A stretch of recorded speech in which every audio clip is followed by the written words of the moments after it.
రాయలసీమ అభివృద్ధిని పట్టించుకోకుండా సీఎం జగన్ మోసం చేశారని చంద్రబాబు అన్నారు. సీమ కోసం టీడీపీలో పెట్టిన నిధుల్లో 20% ఖర్చు చేశారని ప్రశ్నించారు. భూముల కోసం తెచ్చిన చట్టం లోపభూయిష్టమైందన్న చంద్రబాబు ప్రజలకు నష్టం చేసే చట్టాన్ని వ్యతిరేకిస్తున్నట్లు చెప్పారు. జగన్మోహన్ రెడ్డి రాయలసీమ విషయం మాట్లాడుతున్నావు. 5 ఏళ్లలో ఎంత ఖర్చు పెట్టావు? నేను ఖర్చు పెట్టిన దాంట్లో 20% అయినా ఖర్చు పెట్టారా అని మిమ్మల్ని అడుగుతున్నా. పెట్టారా తమ్ముళ్ళు అని మిమ్మల్ని అడుగుతున్నా. ఎక్కడన్నా కాలువలు దువ్వారా?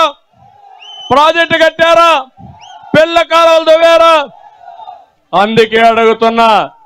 ఈ రాయలసీమ ద్రోహి ఈ జగన్మోహన్ రెడ్డి అని చెప్పి నేను మీకు తెలియజేస్తున్నా.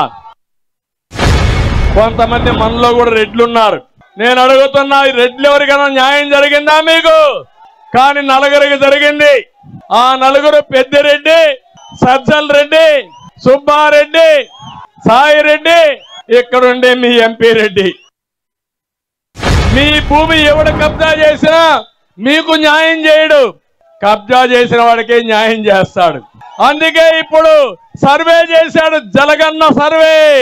ఆ జలగన్న సర్వేలో మీ భూమి వేరే వాళ్ళ పేరుతో వెళ్ళిపోతుంది. ఇప్పటి నుంచి దీనికి కొత్తగా ఇంకొక చట్టం తెచ్చాడు, భూభక్షణ చట్టం. ఆ చట్టం అమల్లోకి వస్తే ఇంక మీరు గోయిందా ఇంకా అప్పీలే లేదు. ఈ భూరక్షణ చట్టం సమాజానికి చేటు తీస్తుంది.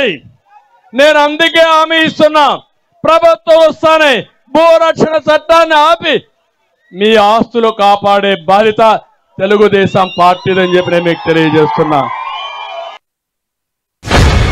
ఇక్కడ ఉండే యువతకు హామీ ఇస్తున్నా, మిమ్మల్ని ప్రపంచానికి అనుసంధానం చేస్తాం, మీ భవిష్యత్తుకు గ్యారంటీ ఇస్తాం. అయితే రేపు రాబోయే ఎన్నికల్లో 82 రోజులు నా కోసం మీరు పనిచేయండి. నా కోసరం కాదు, మీకోసరం, మన కోసరం, రాష్ట్రం కోసరం మీరు పనిచేయండి. మిమ్మల్ని అన్ని విధాలు ఆదుకునే బాధ్యత మాదని మీ అందరికీ హామీ ఇస్తున్నా.